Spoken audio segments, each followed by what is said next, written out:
Chapter 1 An Introduction, or, Is Everything Going to Burn Tomorrow?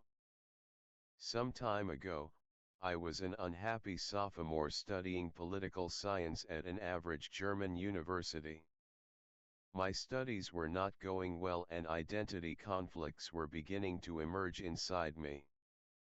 Initially I was a curious student from Egypt who came to Germany to gain knowledge and live a life of freedom, but suddenly I became a cultural tycoon with nothing but hatred for his host nation. I could not dare to face the weaknesses of my culture and the personal conflicts I had brought with me to Germany. All I could do was gamble on some kind of identity. The most important card in this game was to trivialize one's own culture and demonize the culture of others. And so I began searching the history books for the West's disgrace. From the Crusades to colonialism and economic protectionism.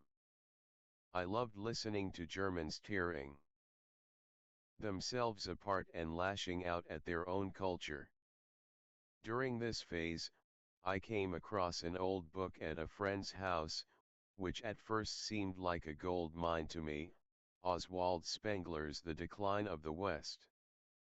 I believed I found in it all the arguments against the decadent Western civilization that so overwhelmed me as a devout Muslim. And I felt no small amount of glee at the impending end of this culture. But even before I had read the long introduction to this monumental work, I was already tired.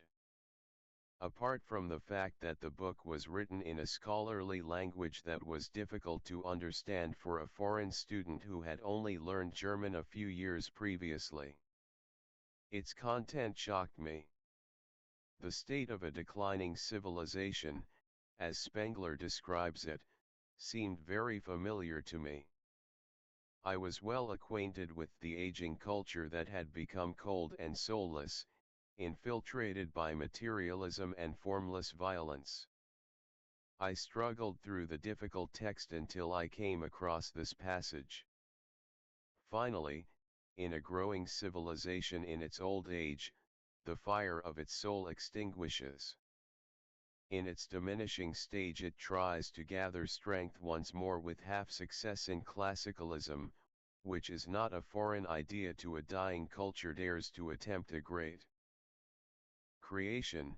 The soul once more in romanticism wistfully recalls its childhood. Finally, tired, sullen and cold, it loses the joy of existence and longs as in the Roman Empire from the millennial light back into the darkness of primordial soulful mysticism, back to the womb, back to the grave. I read this passage several times until I finally understood it. Then I put the book aside.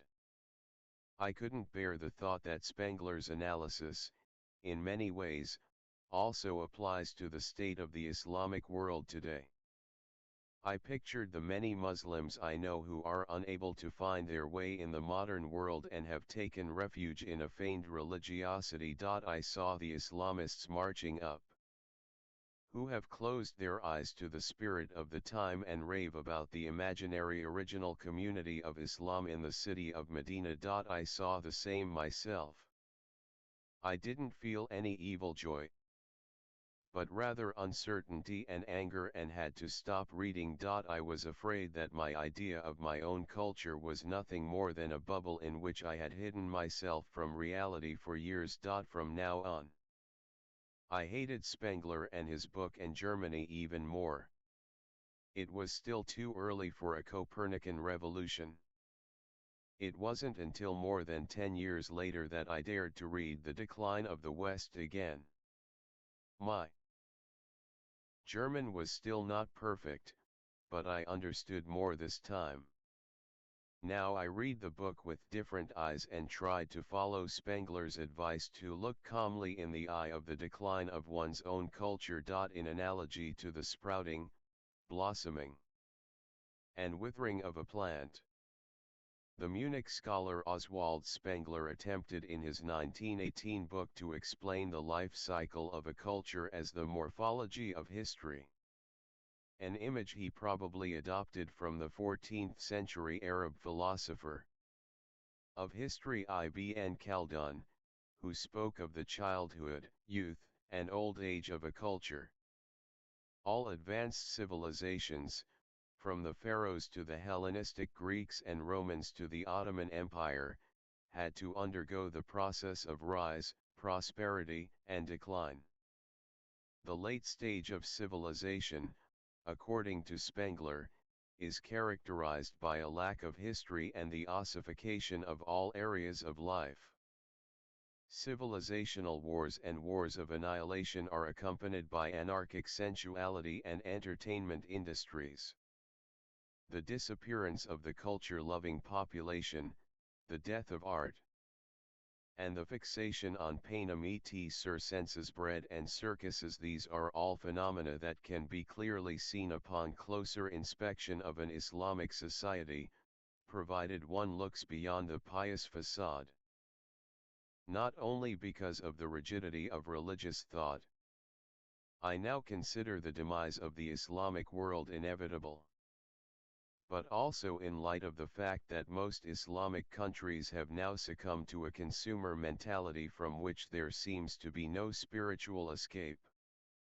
Religion is unable to counterbalance the prevailing materialism and bring balance to society, for religion is in sharp conflict with materialism and curses its spirit. This results in an explosive combination that is far more dangerous than even radical religiosity alone. While in the West, a counterpole to materialism and consumerism can be found in the cultural repertoire of the Enlightenment and humanism. Islam lacks its own healthy defense mechanism against consumerism, as it is unable to categorically exclude and condemn it. One could say that consumption without cant leads to confusion. By devouring the instruments and products of modernity while remaining closed to the ideas behind them, the majority of people in Islamic states exist in a state of schizophrenia that sooner or later leads to fanaticism or cultural neglect, or even both simultaneously. This situation has long been a reality in the Islamic world and is interpreted by many as a conflict between tradition and modernity. However, in my opinion, it points to the disintegration of a religion that can no longer offer constructive answers to the questions of modern life, and to the disintegration of a culture that places its own uniqueness above change, even though this uniqueness no longer has any substance. What the West perceives as the re-Islamization of the Islamic world is, in reality, merely a veil intended to conceal the disappearance of religion. The sometimes aggressive display of Islamic symbols is nothing other than a sign of the retreat of religion. Anyone who talks too much about race no longer has any, Spengler writes. One could counter that Islam is not a race. Wrong. Since most modern Islamic nation-states have failed to offer their citizens a stable, meaningful identity, Spengler's race is replaced by religion as the primary source of identity. Since the Islamic religion can no longer draw creative power from within itself, it is left with only the culture of resistance. This resistance, however, is not directed against the true causes of backwardness and does not lead to a revolution. Rather, it seeks scapegoats abroad, so to speak, to blame for its own misery. This fight against windmills robs religion, culture, and the people of their remaining energy that a society needs for change. In the West, the perception prevails that Islam is all powerful and on the rise. Demographic developments in the Islamic world and Europe, as well as the bloody attacks and shrill tones of fundamentalist Islam, confirm many people in the West's assumptions. In reality, however, the Islamic world feels forced into the defensive stance and is protesting vehemently against what it perceives as the West's aggressive power and economic policies. Western involvement in Afghanistan and Iraq, as well as the many unresolved conflicts in the Islamic world, from Chechnya to Palestine, have given rise to conspiracy theories about the West's hegemonic claims and efforts. While many Europeans invoke the Islamization of Europe and the decline of the West, many Muslims see themselves as victims of a Western master plan that envisions total control over Muslim resources and the subversion of their holy sites. These two perceptions have a lot to do with one's own self-image. It stems from one's own fears, inadequacies, and the projection of one's own history onto others. One side looks to the future without confidence, aware of the dangers of the past, medieval fanaticism, religious wars, the Turks at Vienna. On the other side, one licks one's own wounds from the past and mourns the traumatic experiences of the Crusades and colonialism. Paranoia reigns on both sides of a seemingly insurmountable mental wall. But the fact that someone is paranoid doesn't mean that others aren't really after them.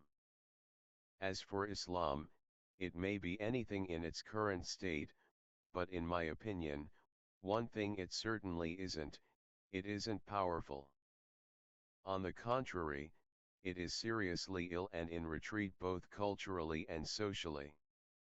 Religiously motivated violence, the increasing Islamization of public spaces, and the desperate insistence on the visibility of Islamic symbols are nervous reactions to this retreat.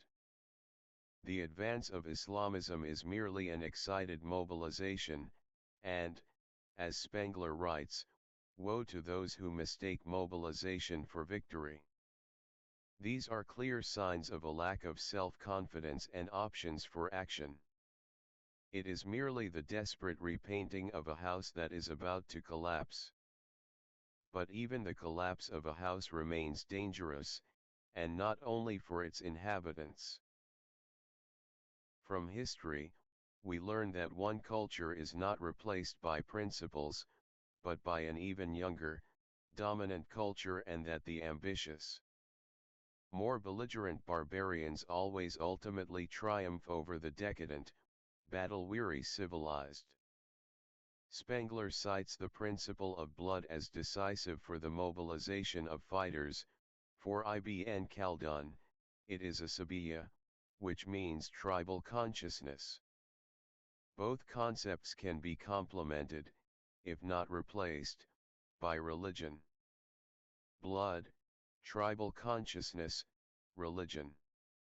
The inhabitants of the big cities, accustomed to civilization, may have had nothing to counter these in times when wars and territorial conflicts were decided in open battle, in hand-to-hand combat, army against army. But in the age of globalization, the internet, nanotechnology, and dirty bombs, history and the philosophy of history can only help us to a limited extent. They can show us where we stand now and why we are there. But only they can offer vague clues about the future of cultures. Therefore, upon reading The Decline of the West for the second time, I was less interested in the prognosis itself than in analyzing the path. Following the logic of history, Islamic culture should have disappeared from the face of the earth at the latest after the collapse of the Ottoman Empire in the 1920s. After the abolition of the Caliphate, everything indicates that the idea of the theocracy was definitively replaced by that of the modern nation-state. So that old patriarchal patterns of rule no longer stood a chance. But the founding of the Muslim Brotherhood in Egypt in 1928 and the discovery of oil in Saudi Arabia shortly thereafter were apparently enough to halt the disappearance of Islam. The unexpected money, the privatization of jihad, and the flourishing of radical Wahhabism seem to have given political Islam a tremendous new boost. These events can be fairly described as nothing more than the artificial respiration of a culture that had long since passed its zenith and was already on its deathbed. Isn't it? Talking about the future of the Islamic world is no less easy than gaining certainty about, for example, climate change. We can observe that large parts of the Islamic world are drastically distancing themselves from secular knowledge and adopting an irreconcilable attitude toward the spirit of modernity.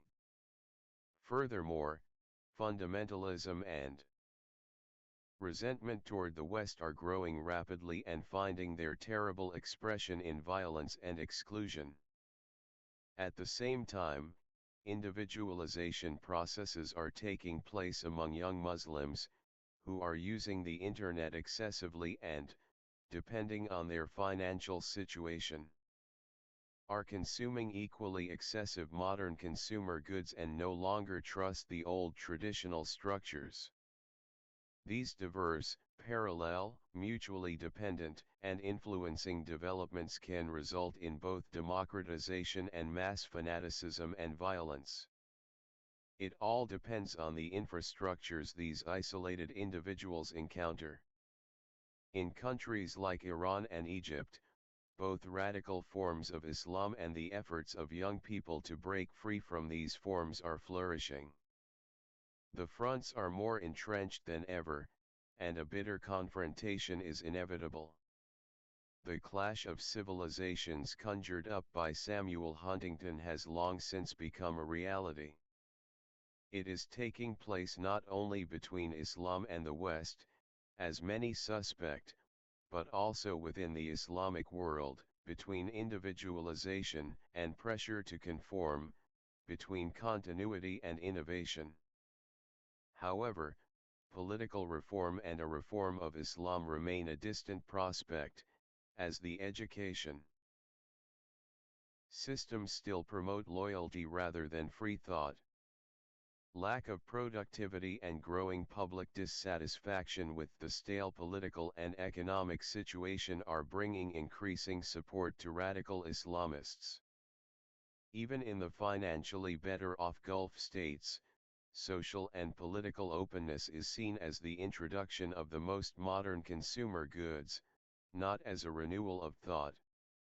Especially in the Gulf, societies are still deeply patriarchal, even if they seek to camouflage themselves with a delicate, modern fig leaf.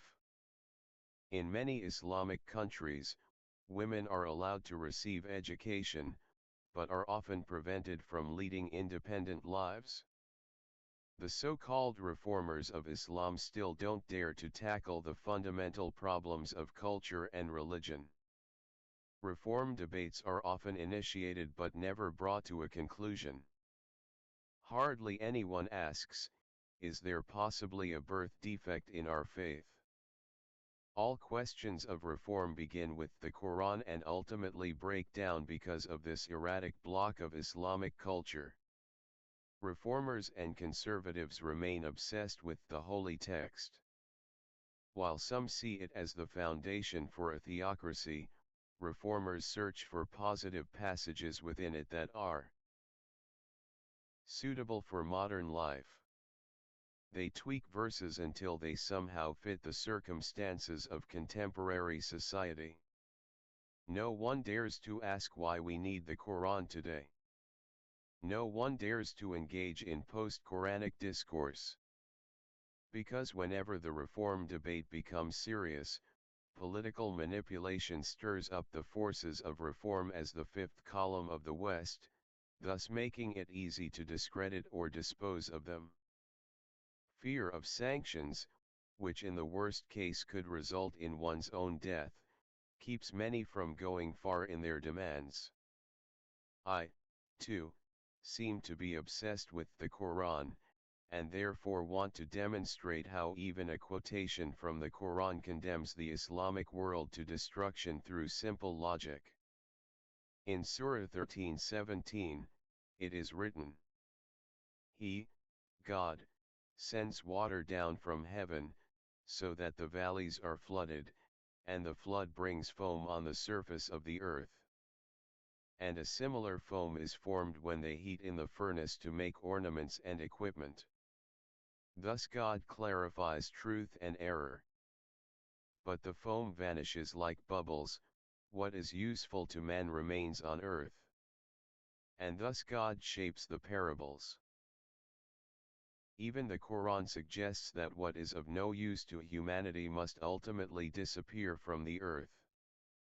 I was once asked the embarrassing question of what the world would miss if all the Islamic states disappeared.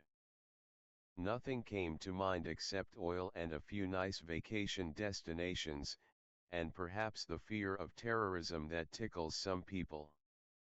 The only ones who would probably suffer are the luxury car manufacturers, whose best customers live in the Gulf states.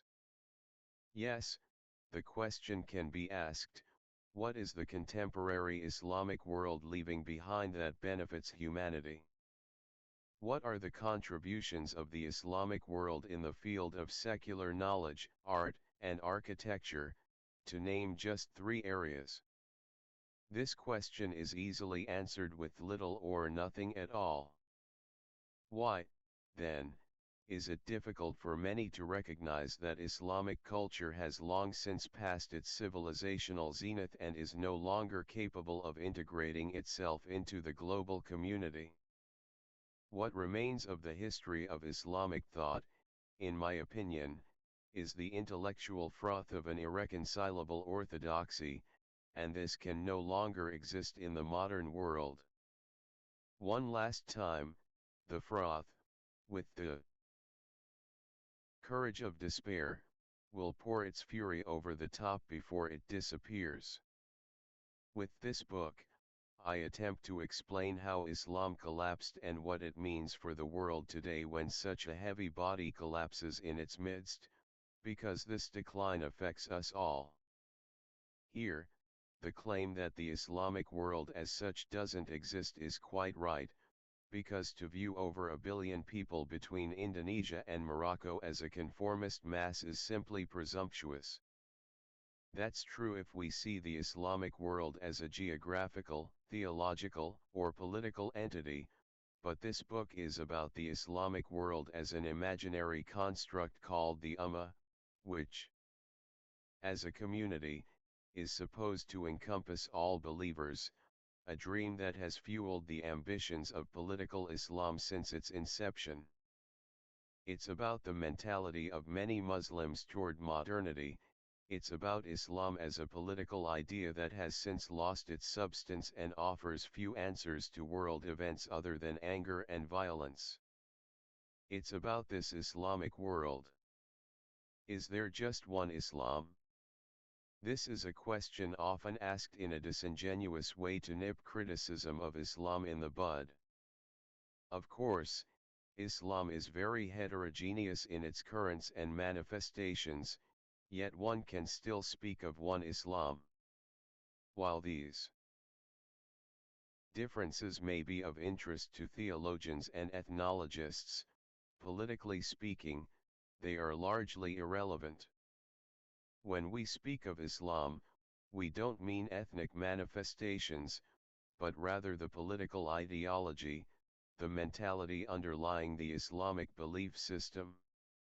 When Muslims themselves speak of Islam, for example, when it comes to introducing Islamic instruction in European schools or applying for the status of a public corporation, they are talking about an Islam.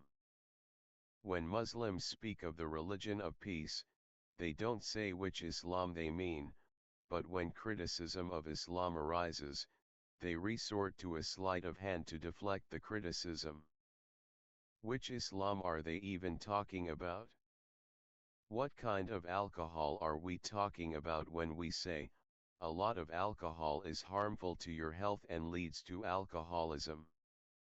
Yes, alcohol is used to make medicines or cook, but these functions aren't up for debate when we talk about the social effects of alcohol. And for me, Islam is comparable to alcohol. A little of it can have a very healing and inspiring effect, but when a Muslim reaches for the bottle of dogma in every situation, that's when it becomes dangerous. I'm talking about this high-proof Islam. Because it harms the individual and endangers social coexistence. Of course, countries like Turkey, Indonesia, and Malaysia cannot be equated with the Arab world. The situation in these three countries is often seen as a source of hope for democratization in the entire Islamic world, as they have made significant progress in education and the economy in recent years. The beginnings of a relatively progressive Islamic theology can also be observed in these countries. However, the influence of these countries on the rest of the Islamic world in the areas of education and theology is unfortunately marginal. Conversely, the influence of Saudi Arabia and Egypt on Turkey, Indonesia, and Malaysia is quite significant, leading to a growing return to Islam and a significant decline in many democratic processes there as well. Especially in the Arab world, both the regional and global perspectives must be perceived as threatening. A rapidly growing poor, oppressed and poorly educated population. Declining oil reserves and drastic climate changes that are destroying large areas of arable land threaten the economic foundations of these countries and exacerbate existing regional and religious conflicts. This could lead to the state increasingly losing influence, which would lead to the privatization of violence. The civil wars in Afghanistan, Iraq, Algeria, Somalia, and Sudan are only a terrible beginning of this. The intellectual and material stagnation leads me to predict, the Islamic states will collapse, Islam will perish as a political and social idea, as a culture. If one compares the Arab Islamic world today with the Titanic shortly before its sinking, one finds parallels. The ship stands alone and broken in the middle of the icy ocean of the modern age, not knowing where rescue will come from. The third-class passengers continue to sleep in their dungeon, unaware of the impending catastrophe. The rich are making off in the few lifeboats and even want to profit from the misery, while clergymen repeat the usual slogans of perseverance. The so-called Islamic reformers continued to play during the sinking, giving the passengers the illusion of normality. They play the reform melody, knowing that no one is listening to them anymore anyway. One key difference, however, is striking. The Islamic ship was outdated and full of holes from the start, yet many Muslims considered it unsinkable because they saw a divine mission in its sailing. The heavy ship drifted for centuries at sea without a compass and without direction. Because it didn't know where it was going, no wind suited it. Not a violent collision, but a slight touch with the iceberg called modernity was enough to throw the Islamic ship off balance. Only with the emergence of the superior other did Muslims become aware of their own weakness. Nevertheless, pride and stubbornness prevented them from realizing that change was necessary.